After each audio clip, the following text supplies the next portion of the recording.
Hi everyone, let's talk about Chapter 17, Planning and Serving Nutritious Meals.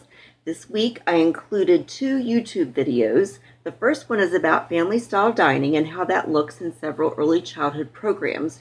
You will notice that the atmosphere is relaxed and unhurried. The children are involved in the process and they are working on serving themselves. Imagine, if you will, how that could look if the children were being rushed or corrected on using their utensils or reprimanded for spilling food or not having the best table manners. While family-style dining is an excellent venue for teaching table manners and for etiquette at the table, the whole concept can be lost if teachers attempt to teach this through negative reinforcement. There was one program in the video that was using paper products. This can affect your reimbursement with USDA if you always do that. I think you can do this on, a short-term basis, but not every day.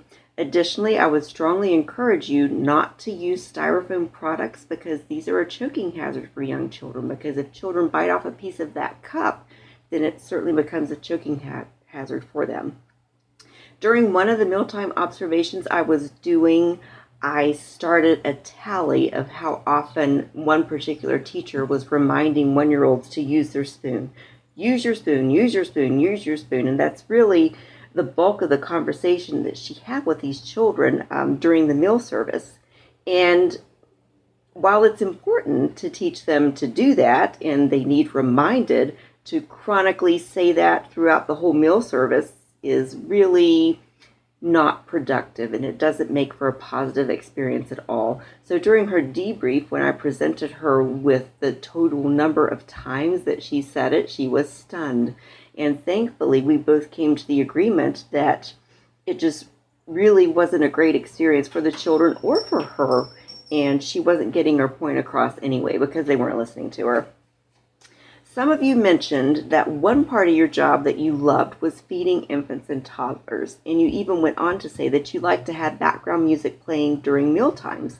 This is a lovely cue and a wonderful transition to come to the table.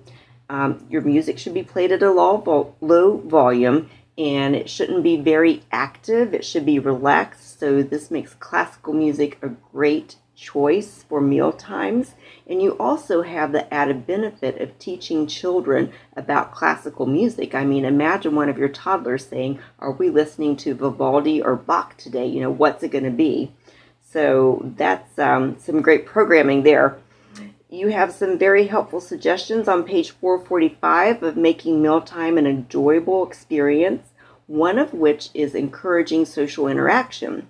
This is what we do as adults and as a family. We talk during our meals. It makes me sad that this is not encouraged in some elementary school settings, but thankfully we are mindful of how important it is to encourage socialization during meal times in early childhood programs. So back to planning the menus. Cycle menus have always been most beneficial to our programming needs in our setting. We like to have one 5-week cycle for winter and one 5-week cycle for summer. And as your text tells you, consider fruits and vegetables that are in season. This will not only reduce your costs, but it's going to help you in terms of availability. Remember, your menu should take into consideration color, flavor, texture, shape, and temperature. There's a great example in your book of a plate that lacks color versus a plate with varied color on page 437. The plate with color immediately appears more appetizing and therefore more appealing to children when you have a variety of color, texture, and temperature. It's very important that you post your menu in a prominent place so the families will know what you are serving. And if you're being reimbursed through the Child and Adult Care Food Program, not only are you required to post your menu, but you must post your substitutions that you make to the menu on a daily basis. If you find yourself frequently making substitutions, this should be a signal to you that something is wrong. It could be availability. It could be that you didn't take into consideration what you're doing in terms of prep and how easily that can be accomplished. For instance, your kitchen may start running behind time if they're spending too much time on prep because of the way you have your menu set up. Or And if you're making these frequent substitutions, then that should signal to you that your menus need to be revised. Also, menu planning needs to involve your food service staff. I came up with a great menu once many years ago. I was very proud of it. Couldn't wait to give it to my cook. And then when she gave it back to me, she had bled all over it with a red ink pen. I'd failed to take into consideration food prep and the amount of time spent for that with respect to the way I had the meals set up. For instance, Monday morning, that's when you're going to serve cereal and milk. You're not going to have bacon and eggs for breakfast on a Monday morning.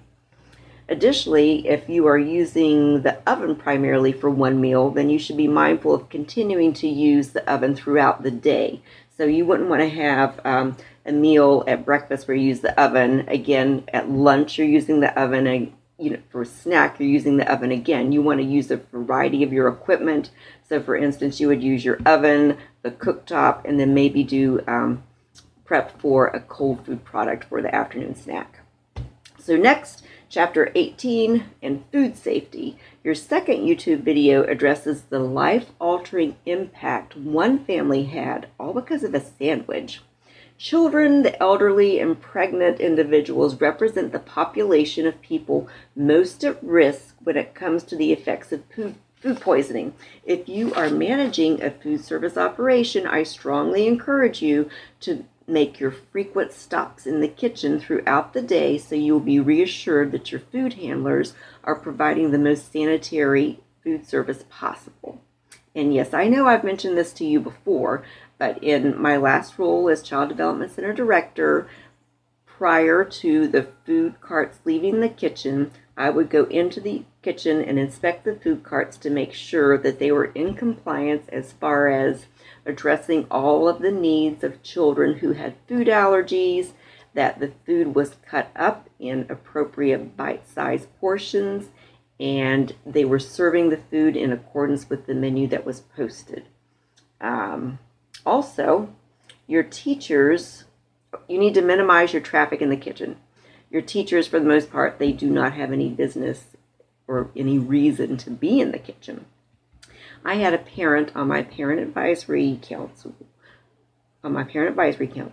who wanted senior leadership to come into the kitchen during the Thanksgiving meal service. And it was a really big deal because at Thanksgiving we would, of course, invite all the families, the extended families. We would invite the helpers in our community, the firefighters, security forces, the civil engineers, the plumbers, whoever helped us throughout the year, they got an invitation to Thanksgiving dinner. So it was a big deal. And she thought it would be great if senior leadership would help serve this meal. But I respectfully declined her offer. And, she was quite stunned at that. And the reason being is that, I don't allow this at my programs.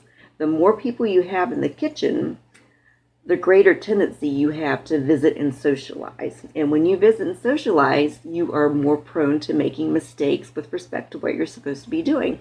And you can't afford to make the mistake of neglecting to address a food allergy because you have too much activity in your kitchen. Now, if the same people wanted to come back and maybe pull food carts back to the kitchen or wash dishes or take out the trash, I would take that into consideration. That would be different. But you would need to see how your kitchen staff weigh in on that, if that's more harmful than it is helpful. Lastly, you have a very helpful table on a kitchen cleaning schedule in your textbook. It addresses what you need to do on a daily basis, a weekly basis, and as needed throughout your operation during the course of a day.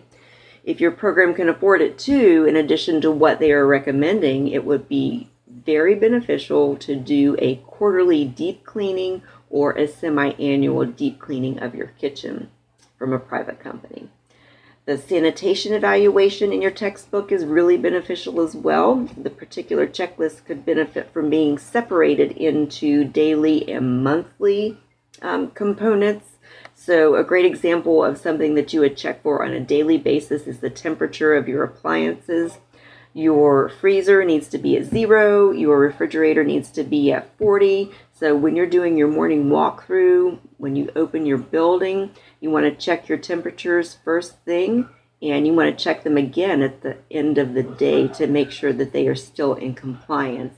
And of course, throughout the day, if your kitchen staff see that the temperatures are escalating, then you want to be aware of that as well. But you also have to keep in mind that the doors are being opened and closed for food prep. Okay, so in conclusion, please take the time to watch those 2 YouTube video presentations on family-style dining and early childhood settings, and the one on foodborne illnesses, because they're really relevant to the material this week in your textbook. So thank you so much for your attention. I appreciate it.